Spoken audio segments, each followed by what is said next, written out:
Last night was a wrap on the Democratic National Convention for the week, and let's just say it was an incredible week. From dozens of energetic, fiery speakers to dual-hosted rallies and Democrats finally playing a little offense. Here are some of our top takeaways from this event. First and foremost, we cannot help but talk about the vibe and emotion of this convention. While not really an issue of subject matter or policy, the feeling of this convention could not have been more different from the Republican National Convention. From a packed house each night to thunderous applause drowning out almost every speaker to incredibly inspiring and hopeful speeches each night, the Democrats came into this convention with one goal: to inspire. And let me tell you, they did a fantastic job. It's one thing to hear about polls slowly starting to climb or seeing a big crowd at a rally, but to see a giant arena packed each night and to see and hear all of the support the party has really goes to show you how big of a change has occurred since Biden has left.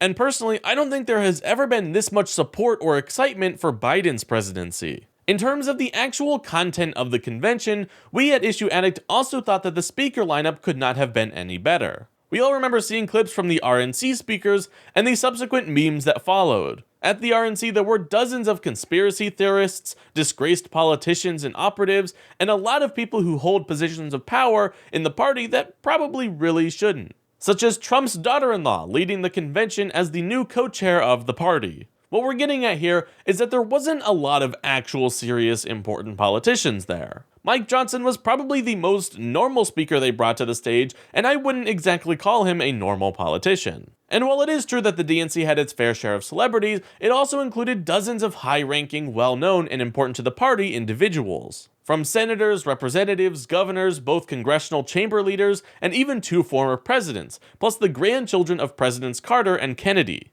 The message here is clear. The party is united. The leadership, the voters, the donors, and everyone in between are backing this one candidate wholeheartedly. And coming straight out of the DNC, it was really clear to see that important party leadership was not really there at the RNC. There were no Bushes in sight, no former House leaders, and several of the previous hopeful presidential candidates from the past few elections didn't even appear. Then again, can you really blame someone like Mike Pence for not showing up to nominate the guy who whipped up a mob that wanted to kill him? Probably not. But here's the thing. Not even one day after the convention, there is one complaint about the DNC that is already popping up in the news. And that is that there wasn't enough talk about policy. Over the course of the week, many people brought up and discussed Harris's position on issues such as housing, prescription drug costs, and even corporate tax increases. That being said, however, it seems that a lot of people were hoping for Harris to wrap up this week with a speech giving a direct outline, which was not exactly given. I can understand people wanting a more in-depth look